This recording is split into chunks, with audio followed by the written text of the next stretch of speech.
Good evening, ladies and gentlemen. Welcome, and thank you very much for coming here tonight. I'm not much of a public speaker, but I'll try to entertain you for a little while. I have something unusual. I want to read something to you. This is from Ann's oldest friend, someone she grew up with in grammar school, Catholic high school, and they've been friends ever since. Her name is Catherine. She's from Rochester, and she sent a birthday card because tomorrow Ann's birthday, and she wrote this, which is really beautiful. I feel privileged to have known Ann and been part of her life through grammar school, high school, and the highs and lows of life itself.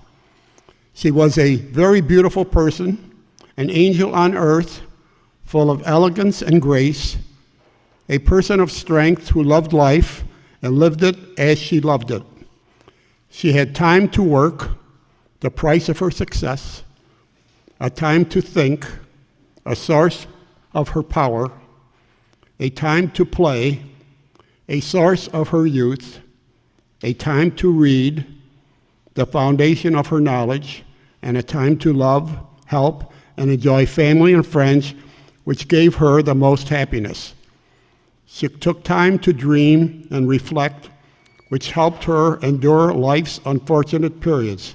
She was in aches and pains every day of her life. Her secret was being able to take the time, and she left her secret on earth for us to carry on. What a wonderful legacy she left us.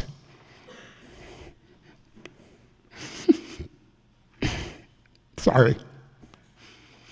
Goodbye, dear friend, and thank you, Catherine.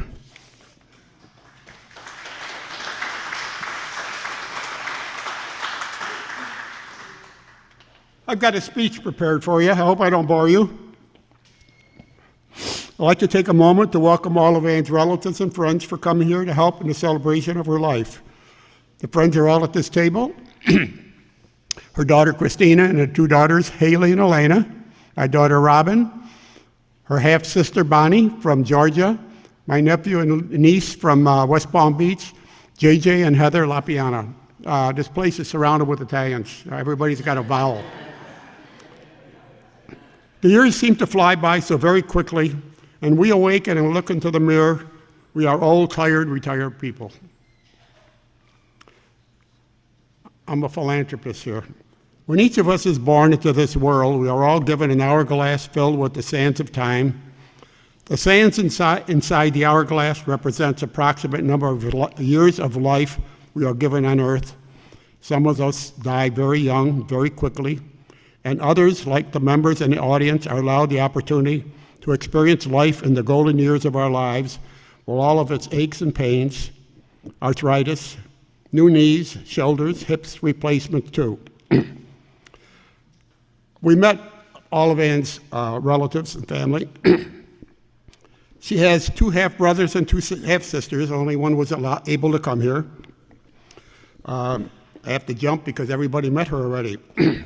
I have never been to a celebration of life before. However, I have been to several funerals for friends. At a wake, we sit around and talk to relatives, friends we haven't seen for a while. We talk and laugh about memories of the deceased and some of their life's experiences.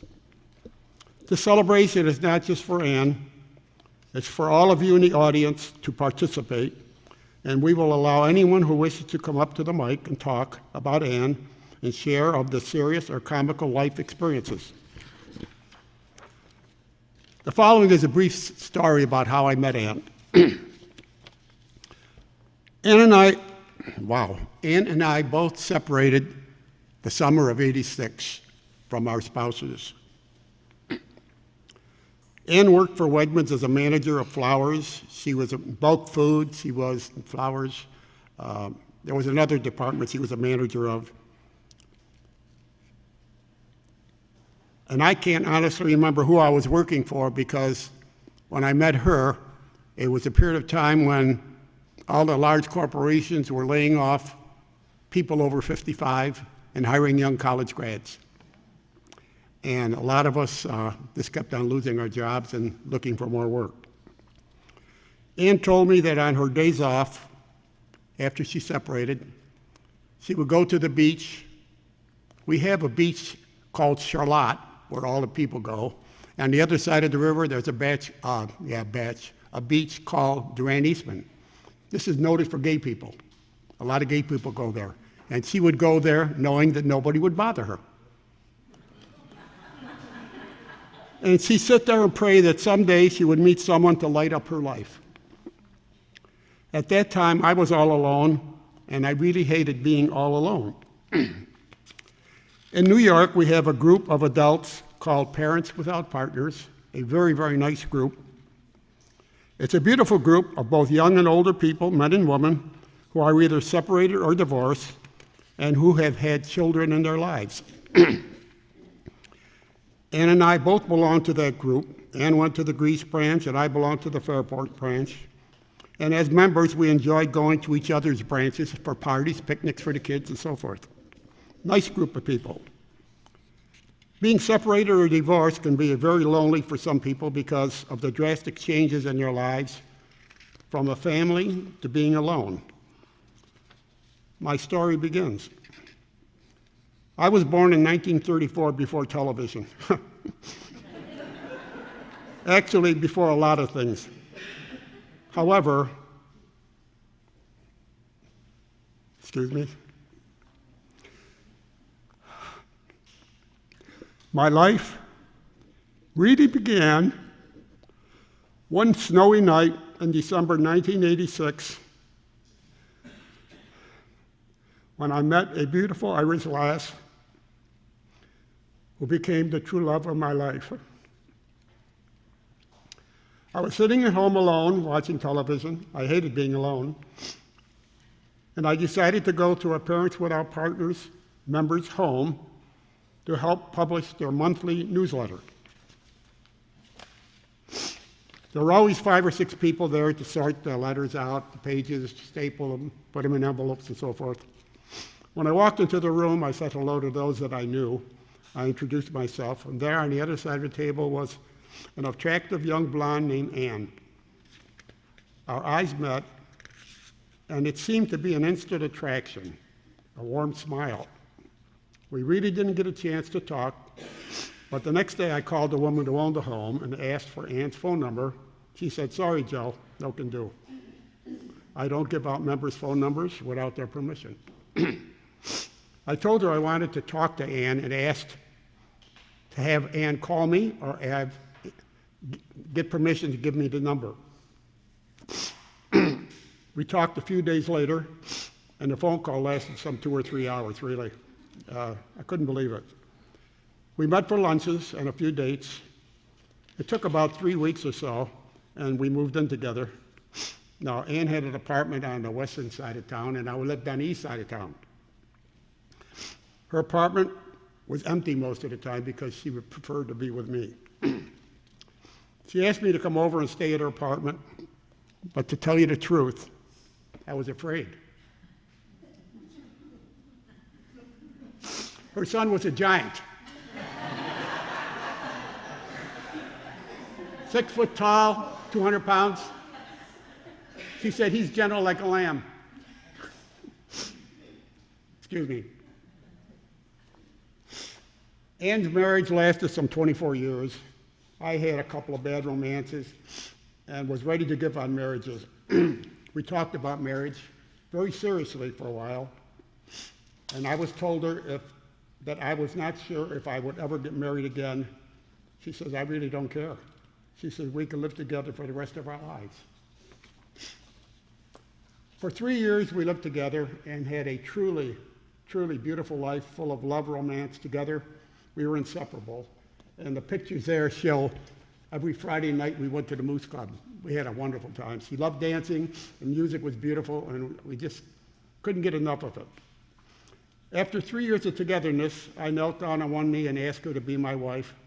She had a very big smile on her face, she always did. And we both had tears, and she said yes. We had a very small wedding, just family and friends. And we're going to jump up to 1989 when we purchased our condo in Florida. We had a trailer up to Thousand Island that had been in the family for ever since 1952, 1953, but it was all taken care of. We picked it up cheap. And we sold our home in the trailer, and we sold our home in Webster and moved to Florida. Now, in New York, Ann had no real hobbies or interest in anything except cookbooks and recipes. She was good at that. She's a good cook, very good cook. And she collected cookbooks and recipes. Little did she know how really talented she really was. I encouraged her to start anything and give it her all, and that she was very capable of doing almost anything she wanted to do. It started with her interest in music and playing the organ.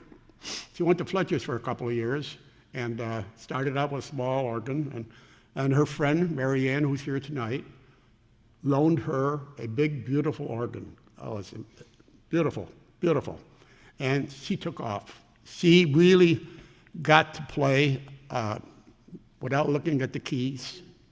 She knew all the extra bass. I couldn't do that myself. But she loved Latin music. From there, hang on a moment, I lost my place. She went ballistic. She loved playing, especially Latin music. Next, she learned how to turn on and use a computer. She was afraid of the computer. Just push the button, it goes on, and she learned all the emails and how to mail and everything. Next, she got an iPhone, and she learned how to use it for texting on the web. Then she got a tablet, and she mastered that. She enjoyed playing mahjong games, and there was really nothing she couldn't do if she put her mind to it. Very talented woman who always had a beautiful smile on her face. Next, we're going to jump to 2018. This is when she got sick. We were sitting on the sofa, and Ann said she had a pain underneath her breast.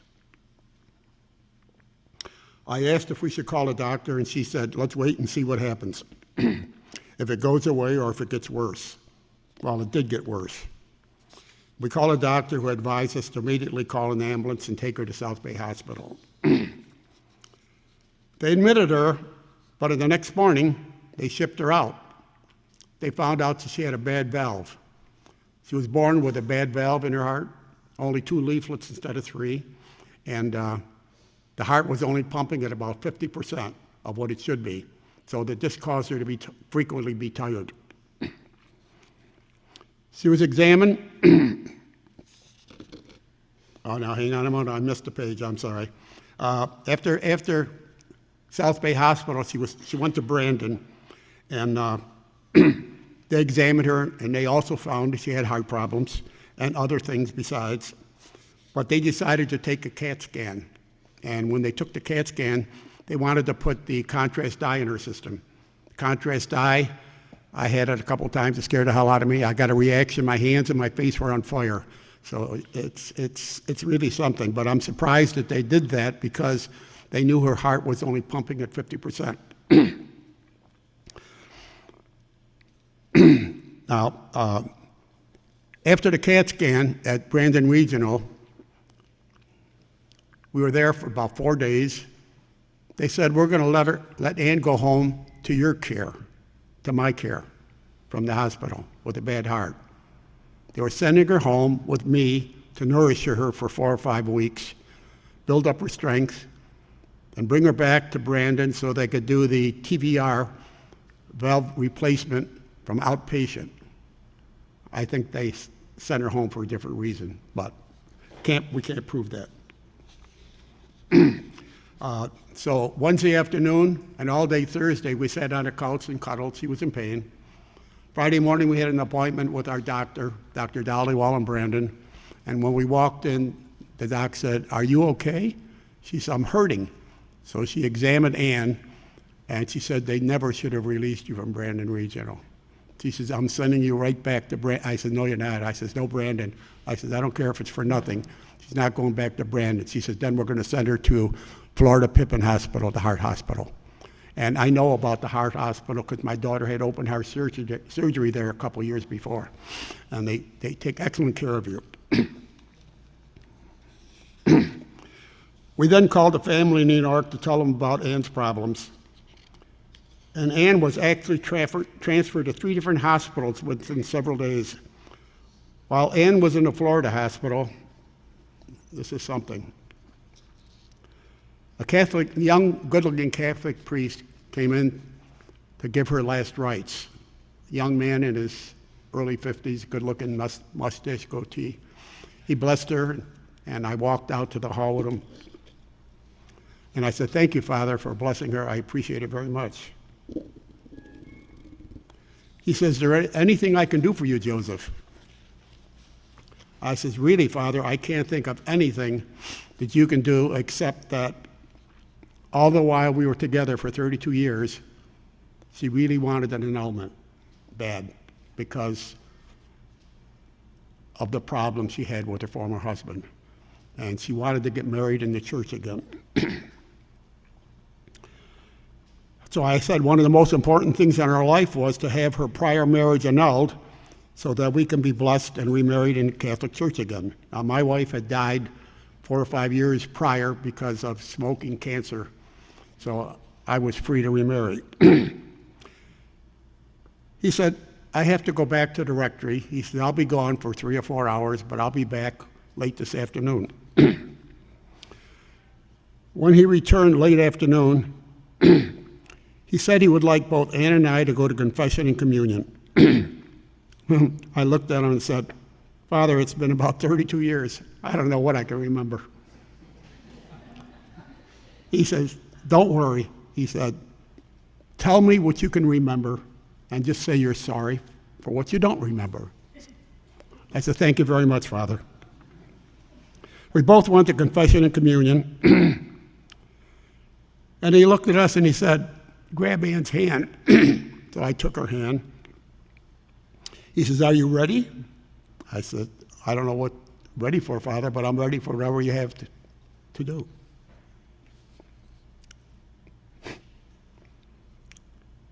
He then proceeded to remarry us again from scratch. Will you take this man? Will you take this woman? And so forth. He went through all the marriage vows, and he blessed us in the name of the Father, Son, and the Holy Ghost. And he says, "You are now both members in good standing in the eyes of the Catholic Church, and you may kiss your bride." And we all were in tears. It was one of the most heartwarming experiences I could ever have wished for. A beautiful, loving remembrance that will last until we meet again someday in heaven. Now, Ann was moved to a hospice in Sun City a few days later, and she knew that the end was near. We called her children prior to that. They were here. Her son and daughter came. After a few days, the head nurse at the hospice told us that her breathing was laboring, and she was holding back. She didn't want to let go. And we couldn't understand that. And she said, well, frequently, mothers, fathers, husbands, wives don't want to let go while someone from the family is there. So she said, what I would recommend is that all of you separately say goodnight, tell them you're going home, you're both very tired, you were sitting in the chair, you were very tired from sleeping on a couch, and that you're going to get a good night's sleep at my home, which is just 10 minutes away, and that we'll be back in the morning.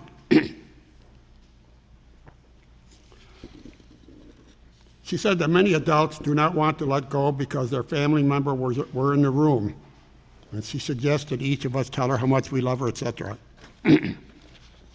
Well, we all did as she suggested. We told her how much we loved her. Actually, when Ann was in the hospice, they started giving her morphine, and she stopped talking. She closed her eyes. She never opened her eyes again. But the nurse said, she can hear everything that's going on in the room. So just keep on telling her how you feel.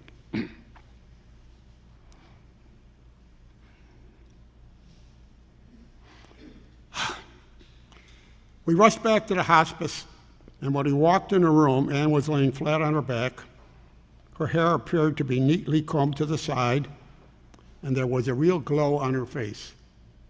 It's something we can't understand. She looked very much younger.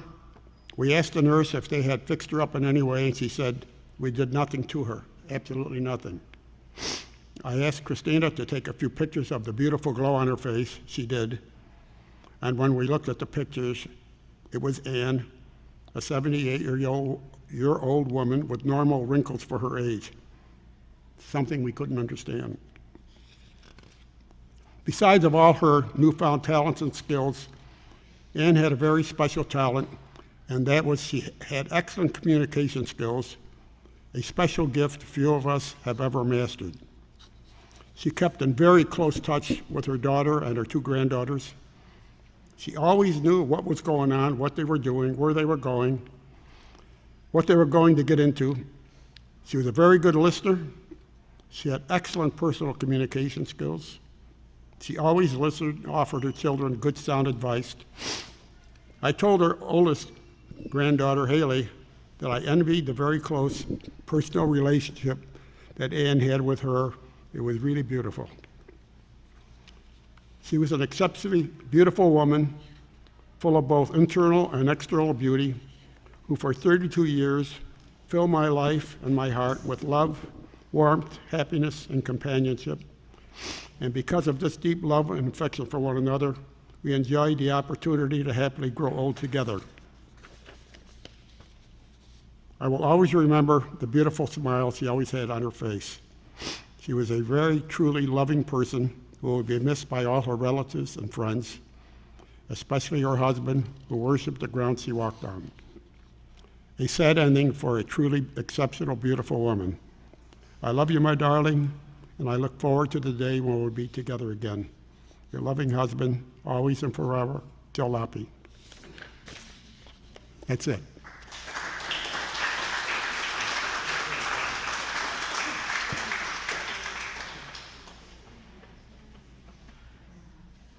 When you go to a wake,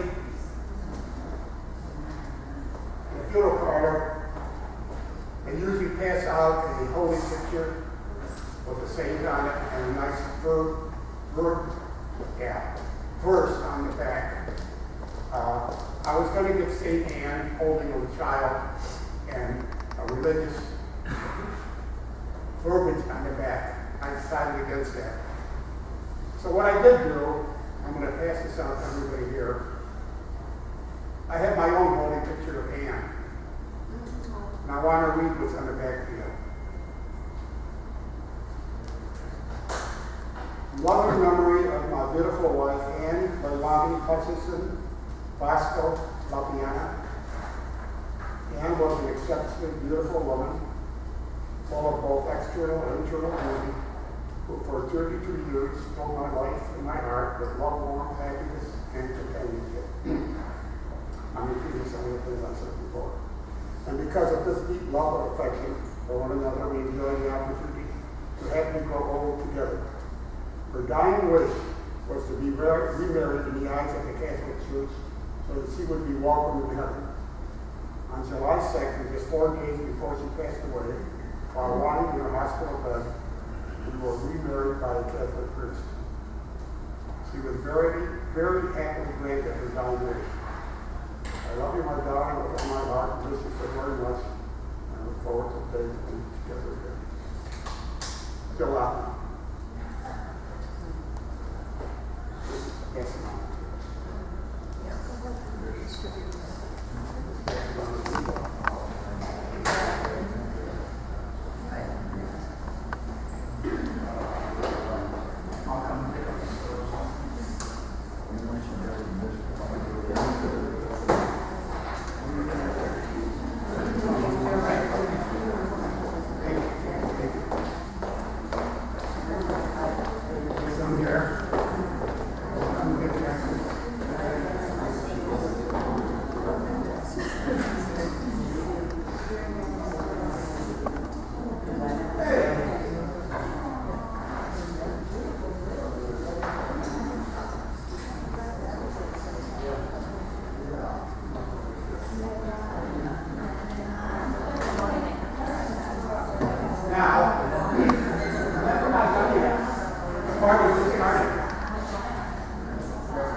The celebration of life is not just for Ann, it's for her family and friends. And as I got up and talked about her and our life together, I'm sure there are people in the audience who would have a few words to say. It doesn't matter what you say, whether it's a sentence, a paragraph, or what. Talk about any experiences, something funny, something serious. If no one has nothing to say, the party's over. So I invite anybody who wishes to come up here and say goodbye, I love you, anything, just to keep the party going. And we have a guest.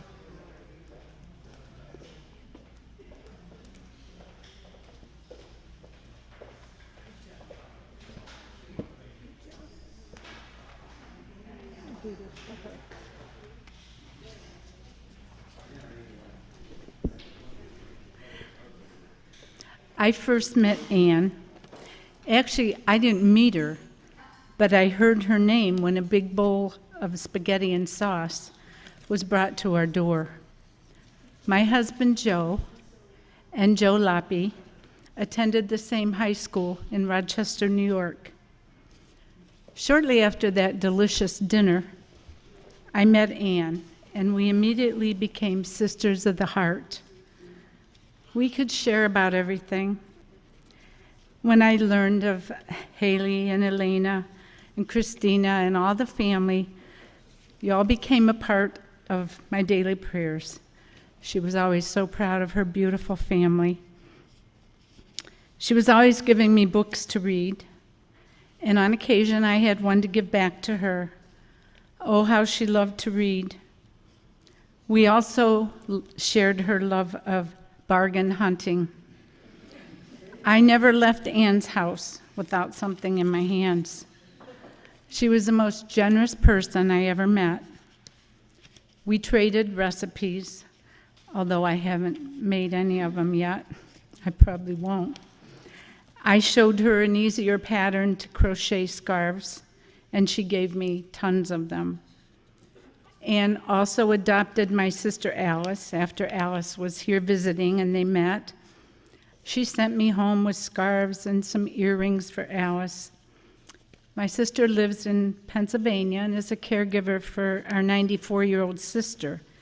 So she couldn't be here tonight, but asked me to tell you how much she immediately connected to our dear Ann. Our kitchen here is full of special dishes, bowls that Ann gave to me when we moved here. Without her, our cupboards would be half empty. We shared clothes. She'd have something she didn't wear, and I'd give her something of mine.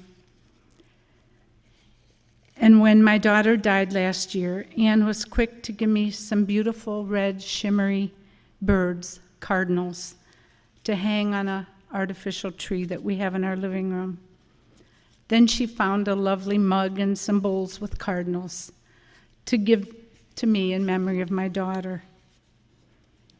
I was one who would always drop in unannounced, and Ann always greeted me so warm and with her beautiful smile. We'd clear off a chair close to her, and we'd chat forever. When Joe played music at the pool on Sundays, we'd go up, and Ann and I would talk for 2 hours. We were never at a loss for words, and she had a very special gift of listening. I always knew I was heard. Compassion and understanding were two of her precious gifts.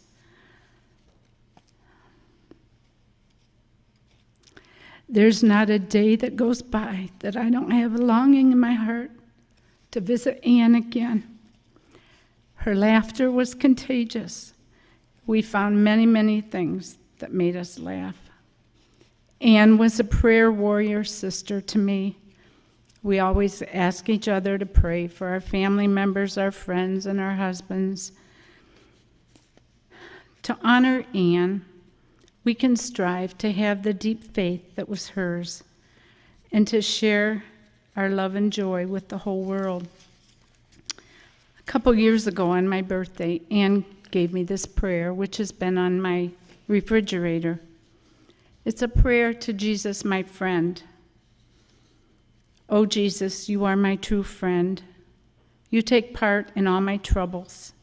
You take them on yourself and you change them into blessings. I find you everywhere. You never go away. If I have to change my dwelling, I find you there wherever I go. You are never weary of listening to me.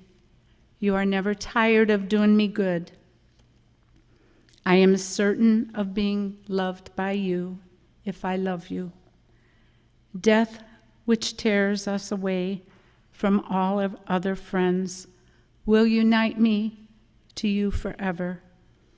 Grant, Jesus, that I may die praising you, that I may die loving you, that I may die for love of you. I believe that that's what Anne loved and believed and wished. I buried my dear sister Betty in Georgia on the day that Anne passed to her eternal life. Among her things, my sister had written, "Death is not putting out the light. It is extinguishing the candle because the dawn has come." Grief, I have learned, is really just love. It's all the love you want to give, but you cannot. It's all the unspent love that gathers up in the corners of your eyes, the lump in your throat, and in that hollow part of your chest. Grief is just love with no place to go. Anne and I would often share the words from a song, Breath of Heaven, Hold Me Together. We said that to each other a lot. Oh, breath of heaven, hold me together. I know without a doubt that Anne is breathing on all of us that beautiful heavenly breath. She would want us to go forward, living the precious life with which we have been blessed. The light has not gone out. The dawn has arrived for our beloved Anne. Thank you.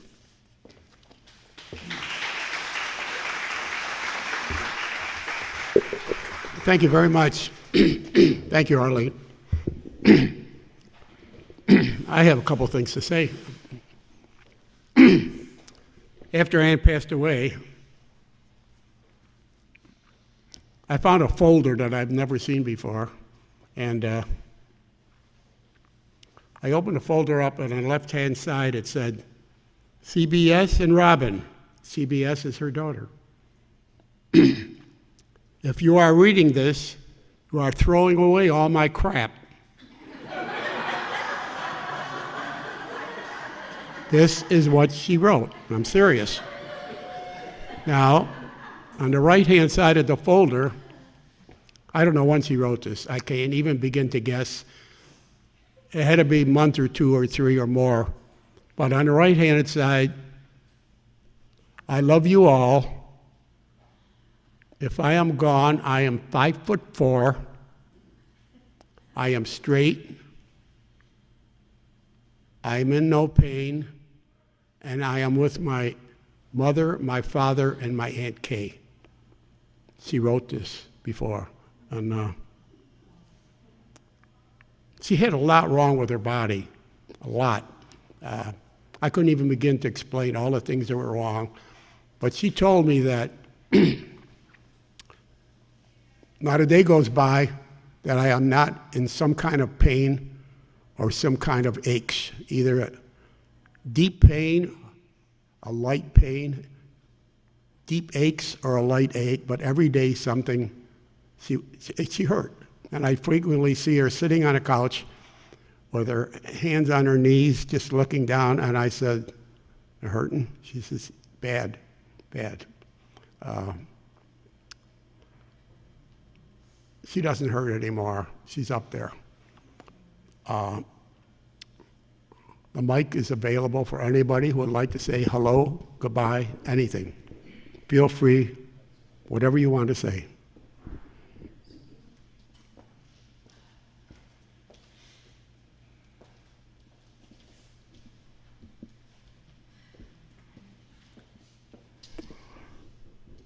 My name is Mary Ann. Ann and I had a very special bond. We even celebrated the same birthdays, which is tomorrow. Although she was older than me.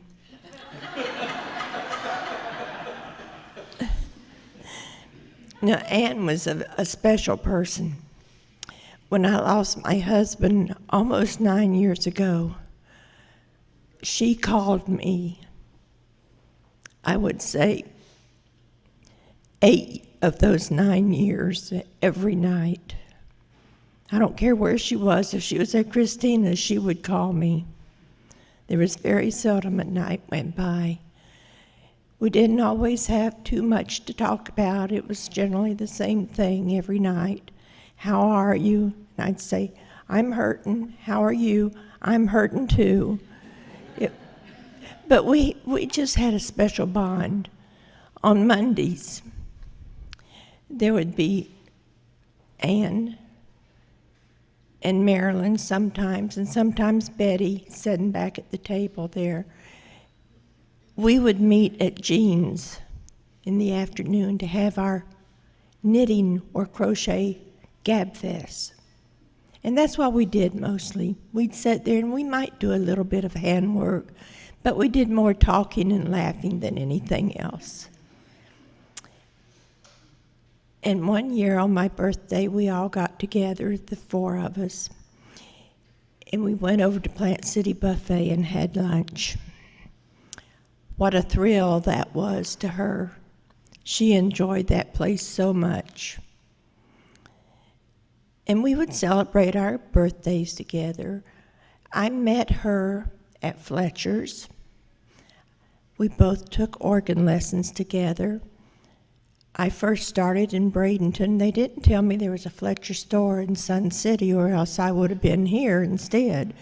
But she started about the same time that I moved up to Sun City. And so we would take our classes together, and the 4 of us normally sat at the same table. They just called us, well, it couldn't be Bobbsey twins, it would be the Bobbsey quintuplets or something, whatever it is. But Ann was just a very special person. She would call me and she'd say, I've got a prayer for you. Pray for one of the girls, maybe Haley, Elena, and most of all, Christina. And she said, and don't forget Greg. Remember him too. But like I said, she was special to me. We were like sisters. And I just want to thank you, Joe, for putting this together tonight, where we could all be together and remember things about her, the good things, the funny things. And like the lady that just spoke said, she was generous. She was generous to a fault. She always was given something. Every time she'd come on Monday afternoons to our crochet class, knitting class, she'd always have something. Well, I think you need this. I bought it and I just don't want it. But I think you need it. So she'd be given out and we'd exchange things.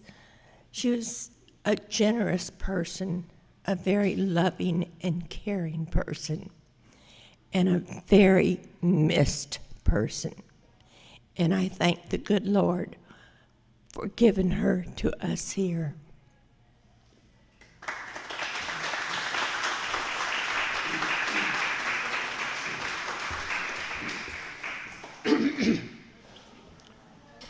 Now, Ann and I were together for 32 years, and believe it or not, we never had an argument.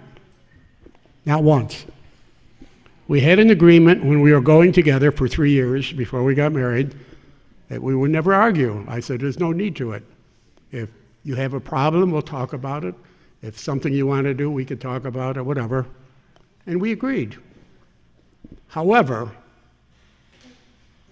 she had one small fault.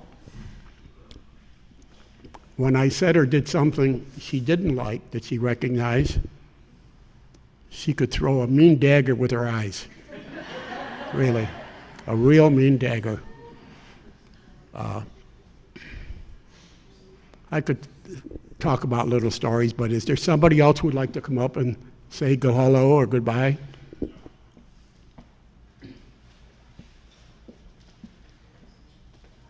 I think it's fitting that this is the very room that I first met Ann. Ella had invited my late wife and myself to a Western New York meeting, and we met Ann and Joe. And from there, it just carried on. I don't have to tell everybody how special she was because we all know. But when my late wife was passing away, that's tough for me.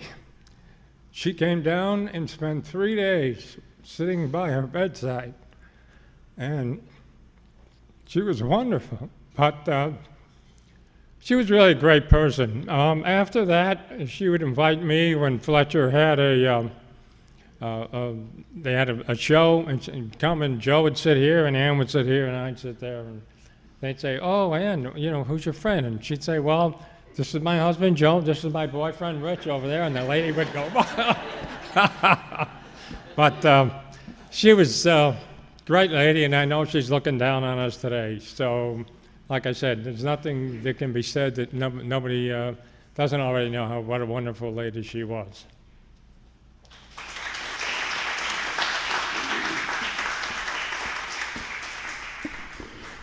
She was a very generous person. Misty, come up.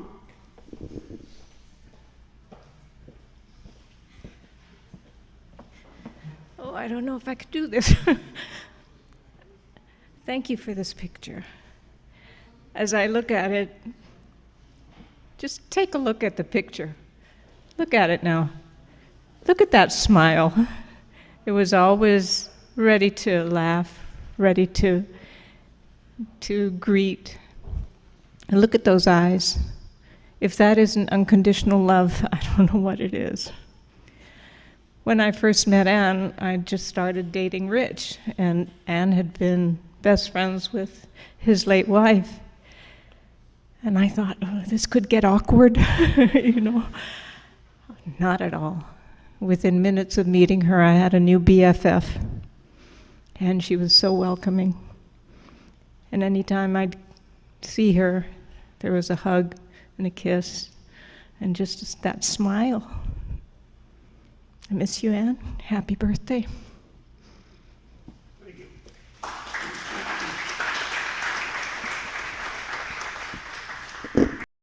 Thank you very much, Misty. Anybody? Hello, goodbye. Fond memories? Anything? Oh, we have my cousin. I have Polish cousins. Not everybody's Italian. Oh, she's married to an Italian, though. My cousin Peggy. Hi. To continue with that, when we got married, my husband's youngest brother was 10 years younger than him. He said, gee, just think, if you guys have children, we can call them Po-Wops. Unfortunately, we never had any kids, but we had a lot of children in our life. I hope I can do this, because I love Dan so much. She was like a sister to me. I met her years ago. Joe, the family used to have a Polish reunion every couple of years, and Joe would come down from Rochester, and we lived in Rome, New York at that time. Now we live here in Lakeland, Florida. But anyway, we would come to the Polish reunions, and we stayed at my Aunt Ann's house. And when we stayed there 1 year, Joe and Ann were there, and that's how we met Ann. Joe, of course, I've known for my lifetime. But anyway, we just really hit it off really well. When they got married, we went out to Rochester for the wedding and stayed out there and enjoyed that, and have enjoyed both of their companies for all of the years. We would come down here for the winter months, and we visited different places that we rented, and I'd have to say that probably every place we went to, You guys always came. Joe and Ann always came. They either stayed for a weekend or they stayed a week. And we just had a lot of fun together all the time. Then eventually we decided that we needed to buy something because it's getting expensive to rent down here in the winter as time goes on. So, and that's where we wound up in Lakeland, which was wonderful because we were only about an hour, 45 minutes to an hour away. So we've continued our close relationship living down here. Now we actually live here. We're actually Florida residents as of last year. And we always got together. And one of them, somebody mentioned about the place in Plant City, the buffet over there. That was wound up being one of our favorite places to go and enjoy being together. And you would come and stay at the house. Eventually, they didn't do that anymore because obviously Ann was so sore and uncomfortable that she couldn't do a lot of traveling and going to other places just to try and be comfortable. She had her own places at her house that she was comfortable at sitting in or laying in. And of course, then she started with her organ lessons, and she always played. She really got involved with that and did a wonderful job. We'd come to visit, and she'd always play the organ for us, and we really enjoyed that. So, going to miss her, as I'm sure many, many people are going to. So, thank you for the opportunity to come.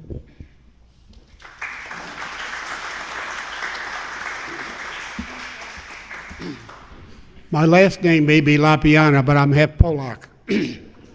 My mother came from Poland when she was about 13 years old. And Polish people are very closely related, not necessarily related. They like life and they like parties. And the Polacks in New York would frequently have a large reunion. And when I say large, I mean 300, 350, 400 people would converge on Saratoga. The people in Albany, Troy, Menands, Waterville, Cohoes, very close-knit family. And all year long, they would have garage sales and various ways of making money. And I think it was every other year they would have a large reunion, and everybody would converge on Saratoga, New York. And I mean everybody. 3 or 4 generations. My senior generation, there were seven boys, I think there were, and they had a lot of married people, and they in turn were married, so that I'd say half of them or more came from Albany in that area. Beautiful party. Polish music, dancing, polkas, everything. It was really something. And it would last a weekend. Really nice. Very, very nice. Never forget that. But the younger generation were not interested in continuing like the old folks did and having everybody together. Who else would like to get up? Oh, Ella. Come on right up, Ella.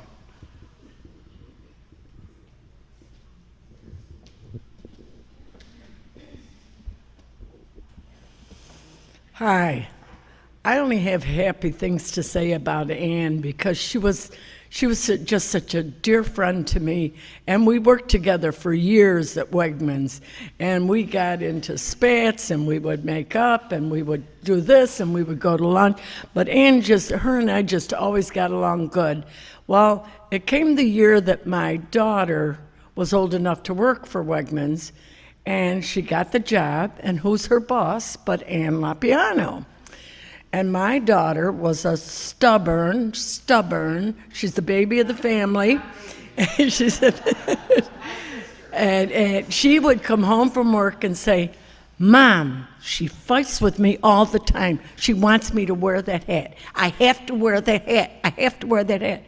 I said, that's not Ann. That's the law. And my daughter didn't like that at all. And Ann, we used to go shopping a lot together till my husband got really bad. And that's the other thing I love about her. Many, many people ignored my husband when he got hurt. Not Ann. She loved him from the day she met him until the day he died. And I will always be grateful to her for that. And I believe they're up there together. I do, because she just loved him so and treated him so well. And it just was wonderful. And the other thing about Ann, I'm sure everybody knows, is her shoes. Oh my God, her shoes. That woman had more shoes than there's days in the year, I tell you. I'll tell you, she loved her shoes. Her husband didn't even know how many shoes she had. Let me tell you, he didn't. But my memories are very happy ones of Ann, and I like to leave them that way because she was such a wonderful, wonderful friend and such a wonderful, caring person. Thanks.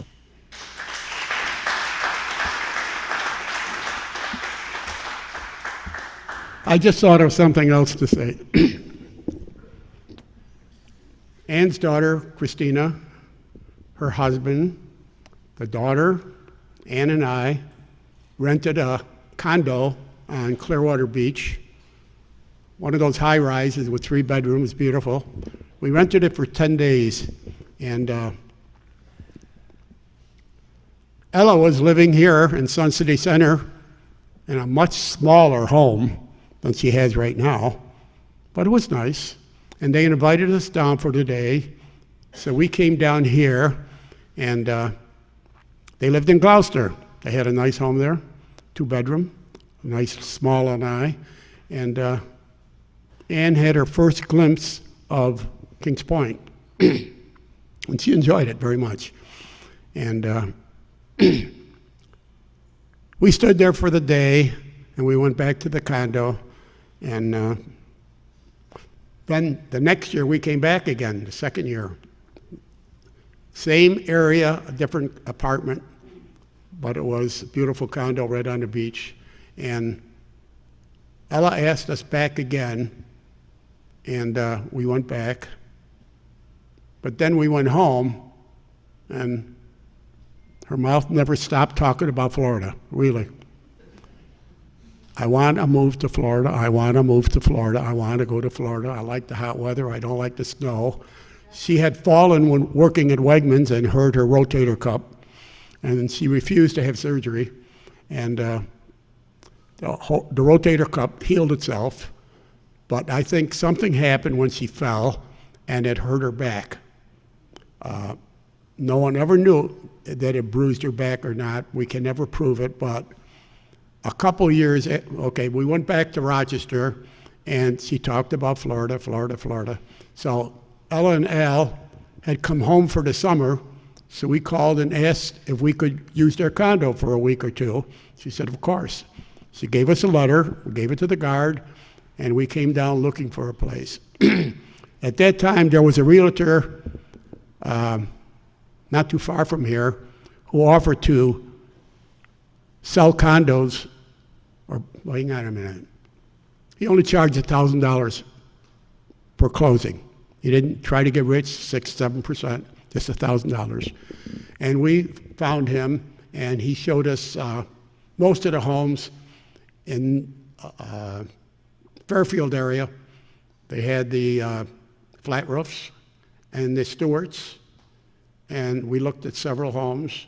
And the last day we were here, we found the Hampton, which has a longer driveway. The new homes don't have driveways. They just have parking for one car. But we were very fortunate. Our driveway had room for 3 cars. So we put an offer in, and we went home, and the realtor took care of everything himself. It was beautiful, beautiful.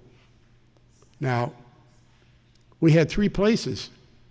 Thousand Islands, we had a trailer. Not very big, but it was furnished. We had a home in Webster, and all of a sudden we had a condo here in Florida. So, Ann starts shipping UPS. We talked to Mr. Ron Cohn over here. We were shipping boxes and boxes and boxes by UPS. We probably shipped 15, 20 boxes at least. And he kept on piling them in front of our TV. And when we got here, it took us months to empty out all these boxes, really.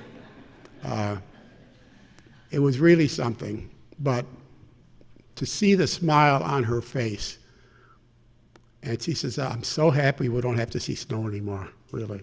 She really, really enjoyed it, yeah. Next, who would like to say goodbye? I love you, anything. Thank you. Jean.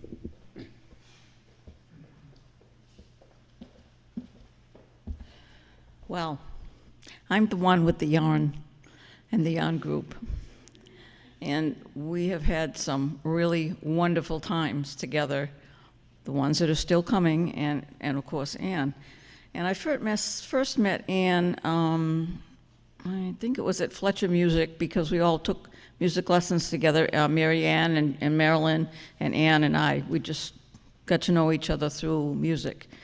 And I decided one day I wanted to have a knitting group, because we all seem to like to knit or whatever, and bring whatever you want to do. It doesn't have to be just knitting, any kind of a project. But so one day Anne comes over to my house, and we sit here and we talked for hours and hours. And it was like, oh my God. But you know, she was a wonderful friend, a very faithful friend. She was very faithful to coming every week to my knitting group, and that was wonderful, because a lot of the times it would be just her and I.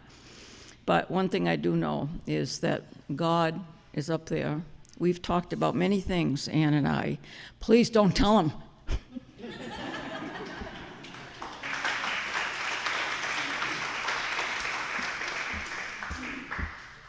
I have to interject just a little bit of humor. Every Monday from 1 to 5 o'clock, Ann went over to Jean's house. And I drop her off and say, what time you want me to pick her up? And she'd say, 5 o'clock. Okay. Well, between us, I called it the Old Ladies Club. There were 4 old ladies. There were 4 seniors there, and she laughed about it, really. And they've been going on for years with this club, and they had a wonderful time. It was really beautiful, very beautiful. And never forget it. Next.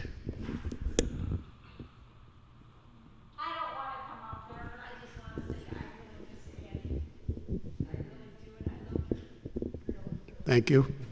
I'm sure a lot of you people remember her. Everybody will miss her friendship. She's a very good friend. My daughter Laurie, from the previous marriage, is in her early 50s, mid 53, 54, and had a very bad relationship with her mother, my former wife, and Laurie calls Ann her mom, because Ann always took the time to talk to her and listen. Laurie's mother hadn't talked to her in some 30, 40 years, but Ann stepped in and took her place, and she did a beautiful job. And I got Laurie really appreciated everything. I have to say one thing. My last marriage was a dandy. However, I left there poor, really. But I got a sympathy card from Robin's mother, and it was probably one of the most beautiful written cards I've ever had, really. Better than from everybody. She loved Ann. We would go over Robin's house frequently, and the two of them would talk, and Robin and I would talk, and they established a friendship, mutual friendship. And when I got that sympathy card, it was the nicest one, and I had about 50 or 60 of them, and it was very, very nice. She appreciated everything that Ann did for her children, for Laurie and Robin, and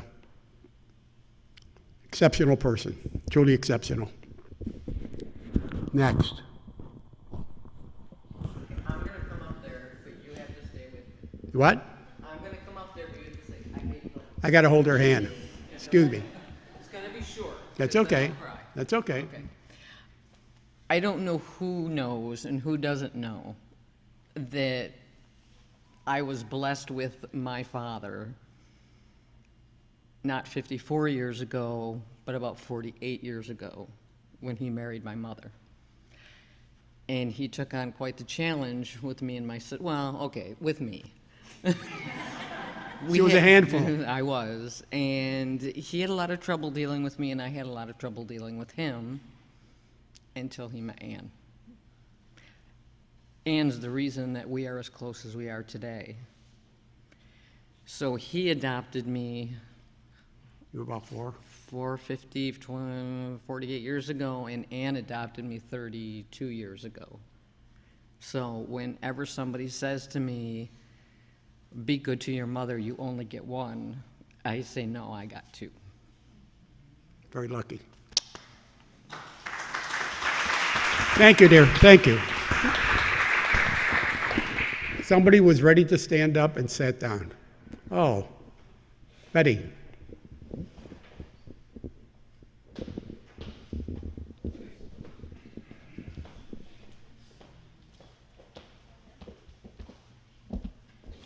I knew Annie from I like to call her Annie because she just seemed like Annie to me. And I knew her at the Old Ladies Club.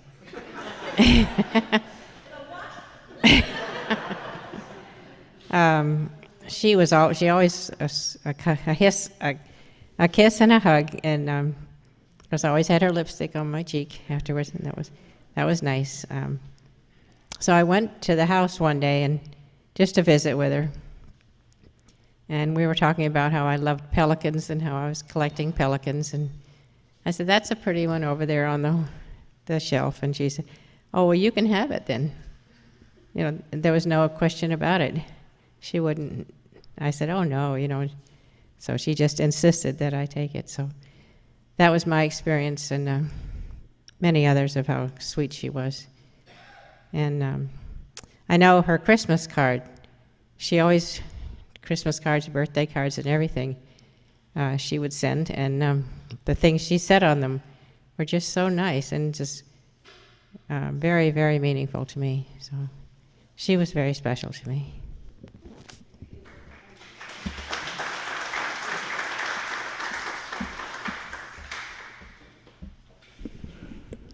Is the party over yet?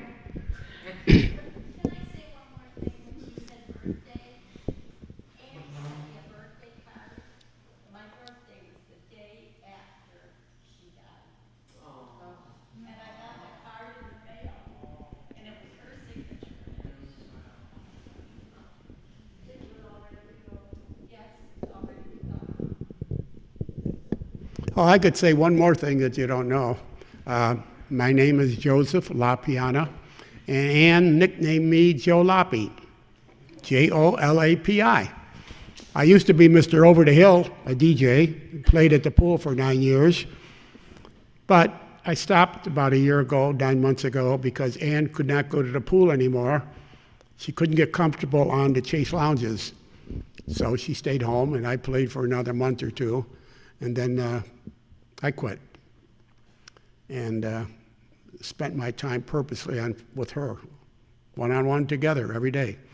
And I was her gopher. She couldn't get around the house without a walker, really. And she called me her gopher and called me her jalopy. And so a couple of months ago, decided that I'm going to start, after she passed away, I'm going to start playing again. And I got rid of Mr. Over the Hill. And my new name is Jalopy, a man and his music. And I'm going to start playing at both of the clubs in another month or two.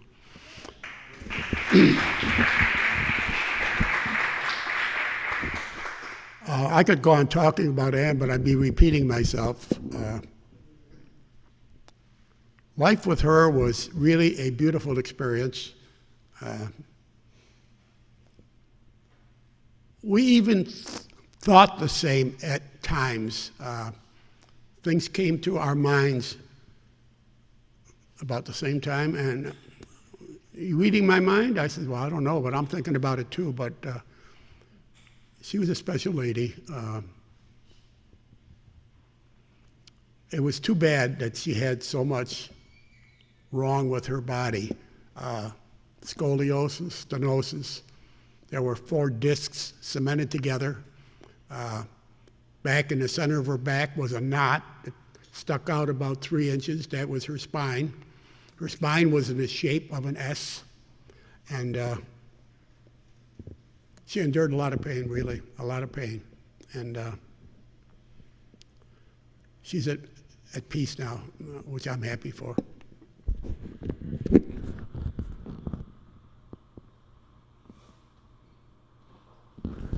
My nephew, John. Yeah, I'm not just the AV guy, I'm also a nephew. Whew.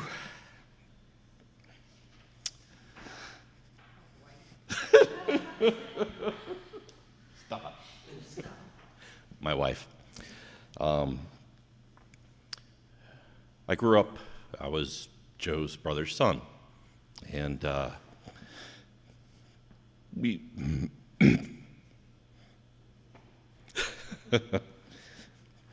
we were never very emotional, lovey family.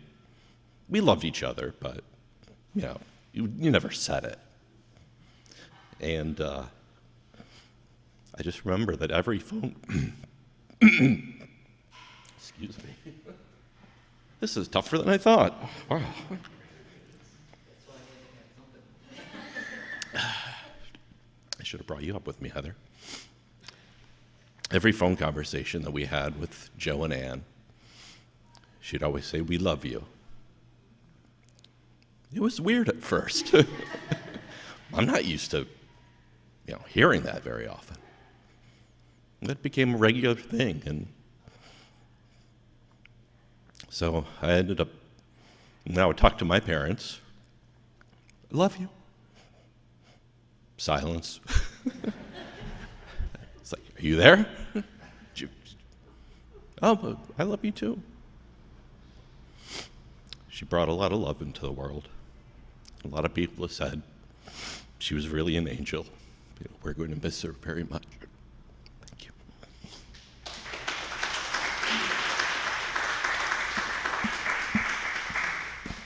Thank you very much, John.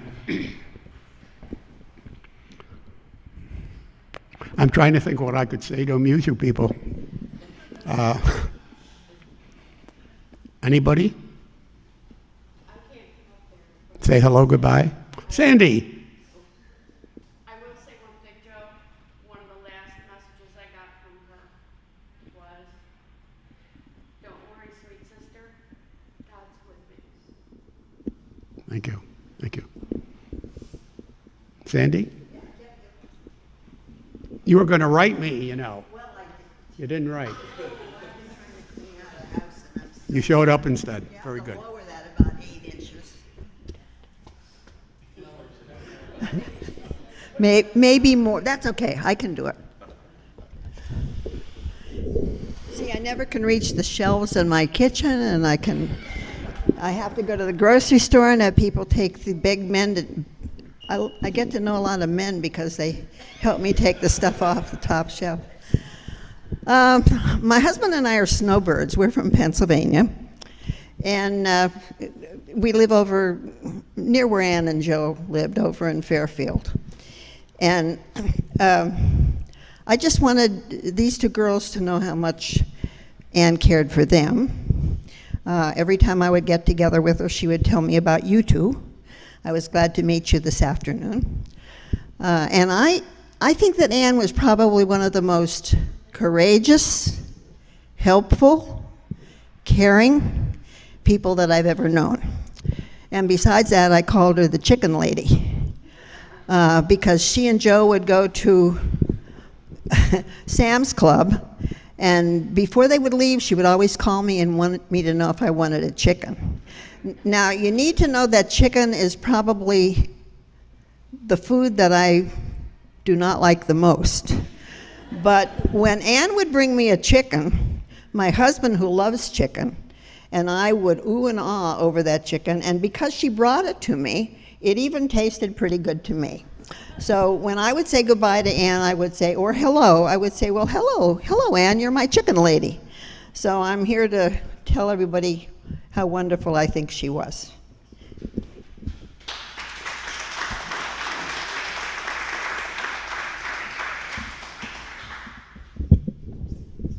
Oh. Thank you. I have another short story. I have a lot of stories. I have to recall them. When I first met Ann, she had no idea what a goodwill was. Yeah. That was my downfall. She loved going to Goodwills. She always found something interesting, attractive, a memento or something. Always surprised me. Well, one thing, I had a weakness, and I couldn't say no to her, really. I just couldn't say no to her. We went to Angel's Attic one time, probably a couple of months, 2 or 3 months before she passed away. And she always found nice clothes. Things were practically brand new that she would buy. But my fault for teaching her this trick. I found 2 chairs. I said, look at that, Ann. They had 2 wrought iron chairs, very ornate, with a beautiful white cushion, you know. And I went over and touched it. Weighed about 30 pounds. It was solid steel, wrought iron. Very unusual. She says, you know, I like them. I said, we have no place to put them. She says, I'll find some place to put them. They were only $10 a piece. They were worth about $75 a piece, easy, because you can't buy chairs like that, okay? So we're looking around, and we agreed to buy the chairs. I told the lady, and in the back of Angel's Attic, there was this oversized, sort of a wine-colored chair, which was probably this wide. Somebody 300 pounds could fit in very comfortably. I said, you like that too? She says, yeah. So we asked the woman how much they wanted for it. I'm not going to tell you because it was ridiculous. They didn't know how to price their merchandise. Well, I'll tell you. They wanted $30 for this oversized chair. It was like brand new. But when we brought them home, we didn't know where to put them. One of them ended up in the guest room against the wall by the closet, so you couldn't open the closet. The other one opened up. Hey, where did I put it? I don't remember right now. It's an awkward place. The red chair was in the middle of everything in the living room, but we made do because she liked it, and I just couldn't say no to her. After she passed away, we invited her friends over for shoes. You have no idea how many shoes she had. And the young lady in the back there, she said, make sure that she gets first crack at them.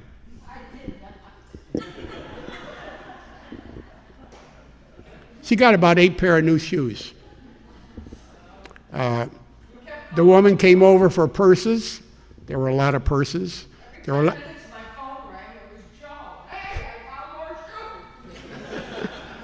There were a lot of purses, and I told him, I said, just take them. Take them home, look amongst them, figure what you want, what you don't want, and donate, okay? That happened to the purses, that happened to shoes. We had friends over trying to get rid of crystal. Nobody likes crystal anymore. Young people don't like crystal. They don't even know what the word means, I think. But trying to give away stuff right now, and it's hard to give away. It really is. But she was very generous. Like, what's her name said, if you saw something you like, it's yours. And a lot of people probably have a nice memento of her, something that she gave them. I quit talking. It's time to go home. Now, somebody else is here. Jean?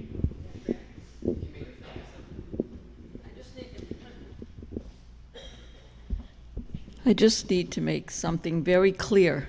We are not the old ladies club. We are just aging.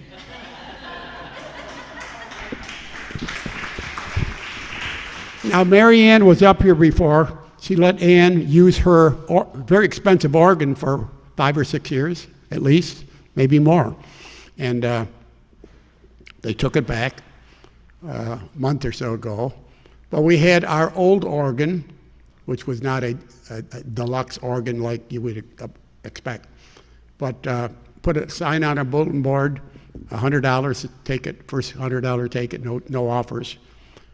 Word of mouth, $100. I mean, word of mouth free, no takers. And finally, Pastor on son-in-law's son-in-law, something like that, I forgot, that said he wanted it, and he came and took it. So after all these years, our living room is a true living room. I have no more stories to tell, I'm sorry. Anybody want to just say goodbye? Well, Mr. Bithorn.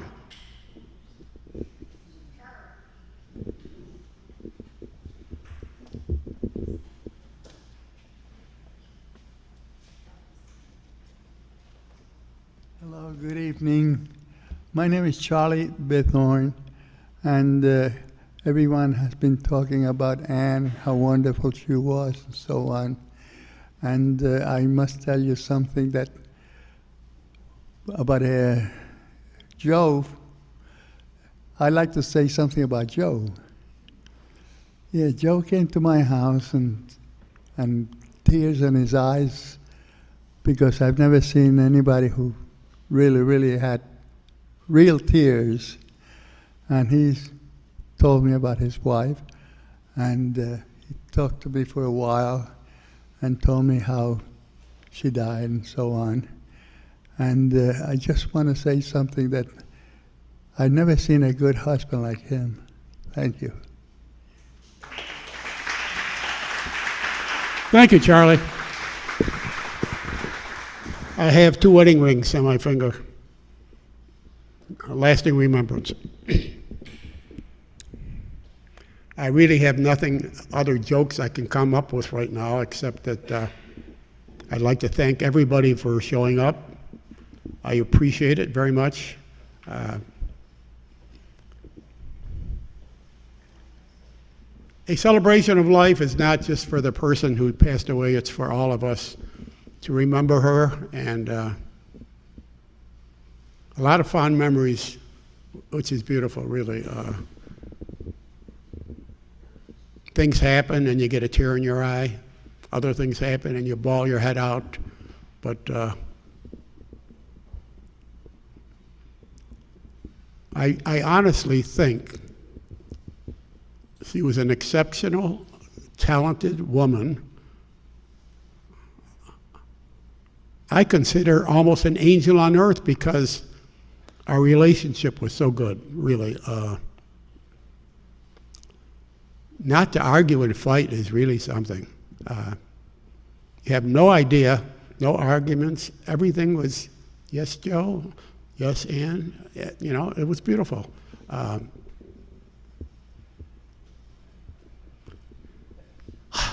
I could almost say it was a fairy tale romance, really. It reminds me of a movie I saw 100 years ago. Oscar Levant was a pianist in the 50s, and he lost his wife, and he broke down, and he just couldn't live anymore, and he just didn't eat, do nothing, and he just vanished and went along and passed away. But it was truly a fairy tale romance. I have pictures all over the house of her. I don't lack of anything to remind me of her. It was beautiful. Thank you all very, very much for coming, sharing in the celebration. It's nice to see so many happy faces and people who remember her. And if there's anything I could personally do for any of you, please don't hesitate to call. Thank you very, very much.